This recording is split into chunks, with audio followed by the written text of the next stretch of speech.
यता पनि बसौँ न यता पनि नमस्ते सबैलाई फ्याफुल्ला भन्न चाहन्छु अहिले हाम्रो जुन यो विनायक युट्युब अफिसियल च्यानलबाट तपाईँलाई स्वागत गर्न चाहन्छु। अहिले हाम्रो this is black village Rasol जिल्लाको कालो गाउँ भन्ने कालो गाउँको फिल्मको विशेष सुटिङको क्रममा हामी यहाँ छौँ। अहिले रिपोर्टको क्रममा अहिले सुटिङ हुन लाग्छ। अहिले भर्खरै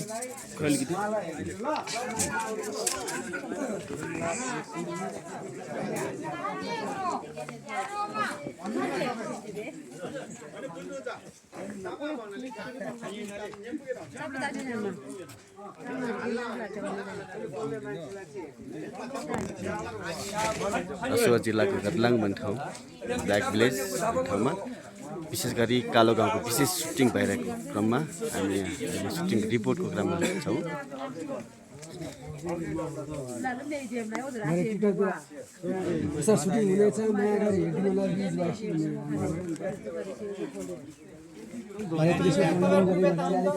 सबजना हाम्रो अहिले सुटिङ क्रममा सबै तयारी भइरहेछ सबै। नमस्ते नमस्ते नमस्ते टस्टिल फ्याफुलजी अनि कालो गाउँको सुटिङ भइरहेछ अहिले निर्देशक विनय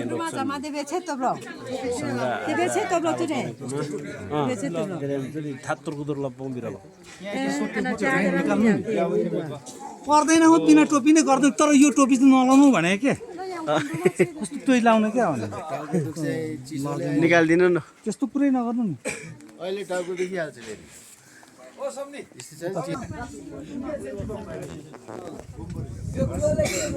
नमस्ते सबैलाई। उहाँ चाहिँ गाउँको समाजसेवी अभियन्ता उहाँले चाहिँ अब हाम्रो रित छोड्नुपर्छ बेसी सुनिने यो लिने यो त्यो दायाँ बायाँ सबै हटाउनुपर्छ। त्यो रित लिएको कारणले गर्दाखेरि पाल्दैन आज बे नगरिकन बस्नु परिरहेछ भनेपछि तपाईँहरू चाहिँ यो हान्ने हो। हामी चाहिँ खानेपाटी यादको मासु चाहिने दुनियाँ लफडा लफडी सुन चाहिने मान्छे हो क्या तपाईँहरू भने उहाँलाई चाहिँ हल्का रिसाएर यसो हेर्ने के हेर्ने होइन यसले बाटो अब यसलाई ठिक पार्ने तरिका पहिलो अब चाहिँ भुसिङ लगाएर सीमित खाली प्रङवादा जिल्ला मुन्नारै मिदन छेदाजिम तेरी सामान बस्यो हो जी हाम्रो संस्कृतिहरू सबै लोप गर्दैछ। यसको कुरो मान्नु भएन तपाईँहरूले कुरा बुझ्नुभयो के गर्नु भयो ताली लाग्छ ल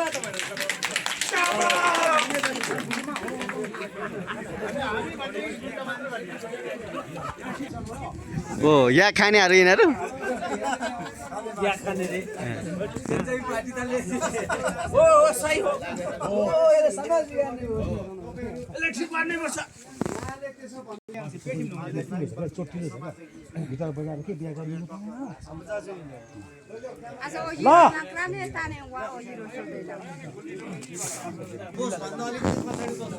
यसो गर्नु नि उहाँलाई टोपी दिन्छ तपाईँ बोसलाई चाहियो नि टोपी। टोपी तपाईँहरू चाहिँदैन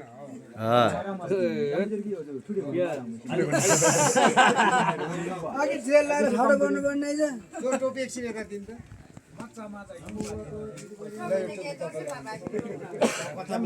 उहाँले लाउने अरूले नलाउने यो तरिका यसो गर्ने एक्टिङ हो भन्नु न खानुपर्छ भन्नु खानुपर्छ दाइ हो खानुपर्छ भन्नु त यक्को माछा खानुपर्छ भन्नु न खानुपर्छ यसलाई ठिक पार्नुपर्छ भन्ने कुरा हामीलाई लागिरहेछ।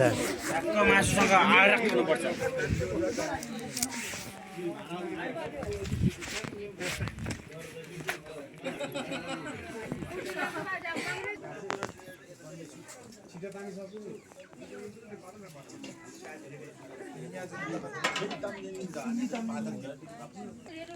आमा बुवा तथा दाजुभाइ दिदीहरू सम्पूर्णमा लसो काफुल्ला आजको हाम्रो यस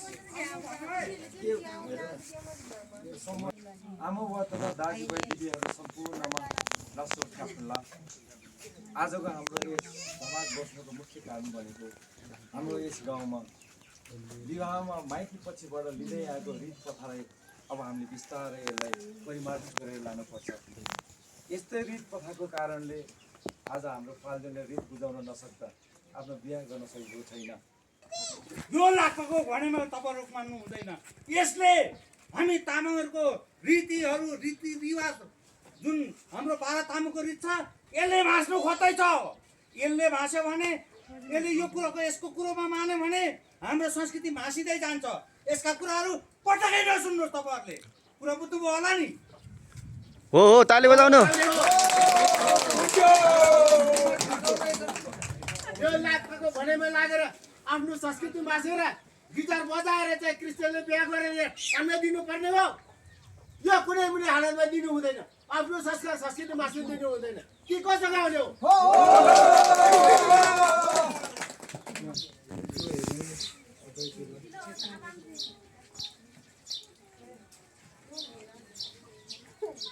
नसुन गाउँले हो।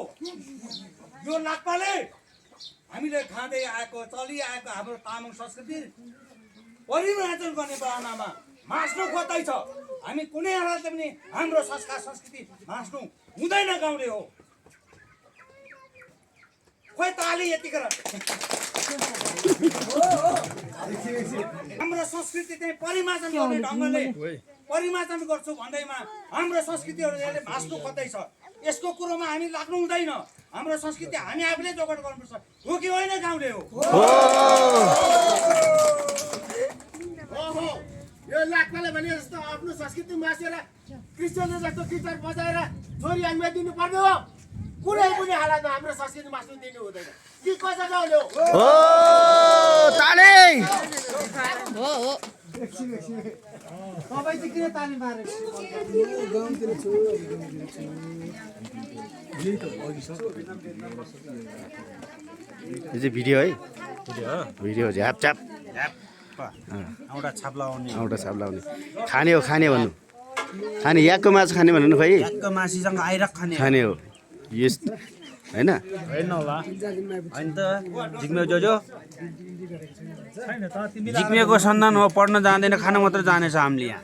याकको मासु खाने। याकको मासुसँग छ्याङ खाने हो। याकको मासुसँग लोकल आइरक साटन मासु खाने जिन्दगी। तपाईँ कसलाई कुट्न आउनुभएको?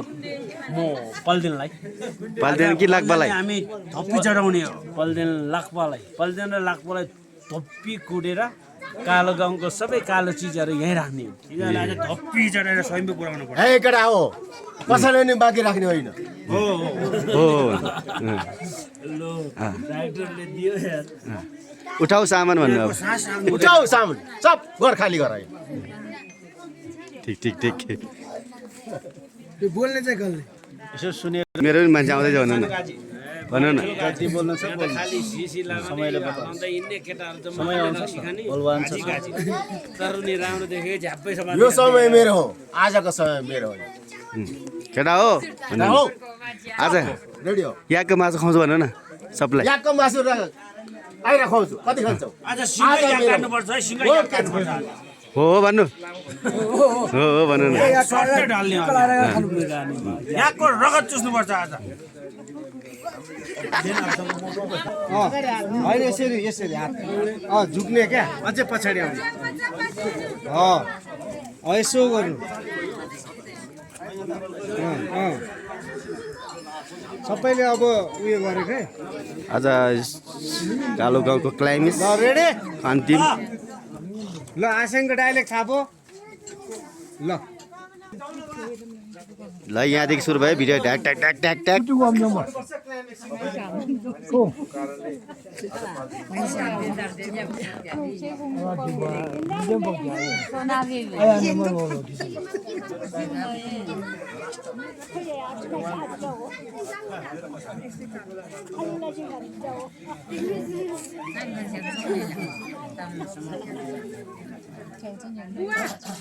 हामी कहाँ कोला नै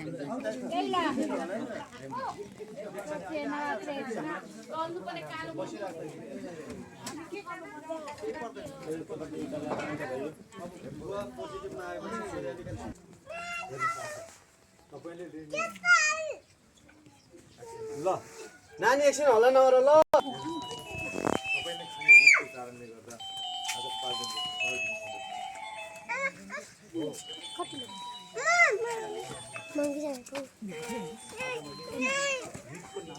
एकछिन न हो तालमेलले बोल्छ कि तपाईँले खाने रितको कारणले आज पाल्देनको घरबार बिहिन हुँदैछ।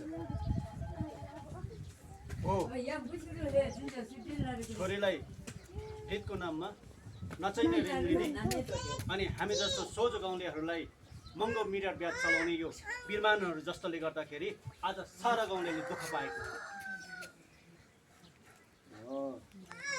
तिमीहरू पनि आज मेरै सन्तानलाई विभिन्न हाम्रो संस्कारको नाममा मैले आवश्यक भन्दा बेसी 8-8 तोला सुन विभिन्न पैसाहरू डिमान्ड गरेँ। त्यसकै कारणले आज मेरो परिवार मेरो ज्वाइँले धेरै दुःख पाउनुभयो। त मलाई विश्वास छ आइन्दादेखि यो समाजमा यो गोल्डुङ एरियामा मात्रै नभएर हरेक तामाङ समुदायमा यसरी आवश्यक भन्दा बेसी आफ्नो संस्कारभन्दा बेसी रित लिने चलनबाट हामी मुक्त हुनुपर्छ। म यसमा अडिग छु। म आजदेखि यो रितसँग म एकदम विरोधी छु।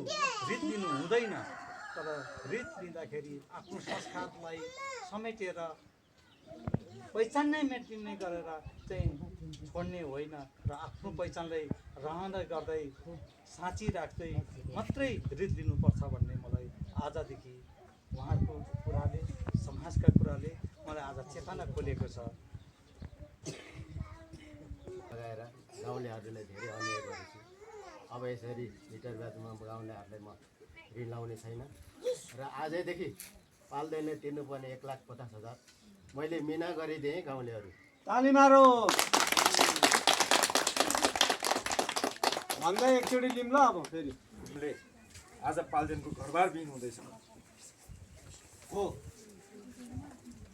छोरीको नाममा चाहिने भन्दा बढी रितको कारण पहिला क्यामेराम्यान हो त्यहाँबाट हेर्नु त बोल्छन्। हो छोरीको रितको नाममा चाहिने भन्दा बढी रित लिने अनि होइन यता पहिला यता मलाई एक्सन हो छोरीको रितको नाममा चलनभन्दा बढी रित लिने अनि हामी जस्तो सोझहरूलाई बढी मिटर ब्याज लिने बिरमान काका जस्तो व्यक्तिहरूले गर्दाखेरि सारा गाउँलेले दुःख पाएको छ। एकछिन न उहाँको डर ब्लड ब्लड भटटट भनिदिनु मिटर ब्याज बढी दिने कारणले गर्दा सारा गाउँहरू उठीबास पनि गरिदिनु न। उठीबास भनिदिउँ उठीबास हुने बाध्य भएको छ निर्माण जस्तो कारणले गर्दा। ल रोलिङ एक्सन एक्सन हो छोरीको नाममा चाहिने भन्दा बढी रित लिने अनि हामी जस्तो सोझो गाउँलेहरूलाई धेरैभन्दा धेरै मिटर ब्याज पैसा उठाएर आज सारा गाउँलेको उठीबास भएको छ।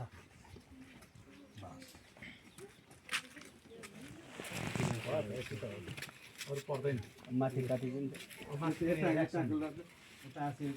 ल मलाई तपाईँले ल ल ल रोलिङ एकछिन थर्मोकलले त धडक भइहाल्यो। अब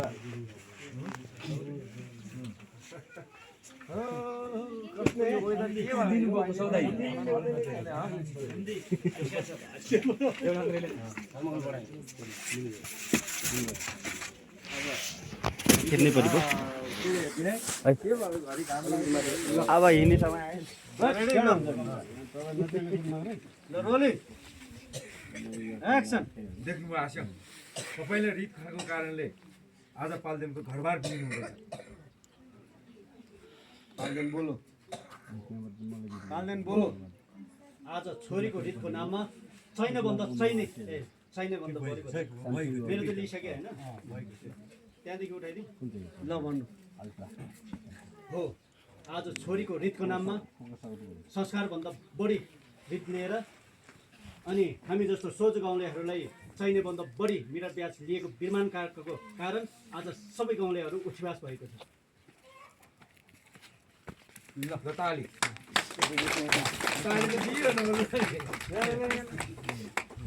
ताली जिग्ने गरेर हरायो पानी पर्न आँट्यो छिटो छिटो रेडी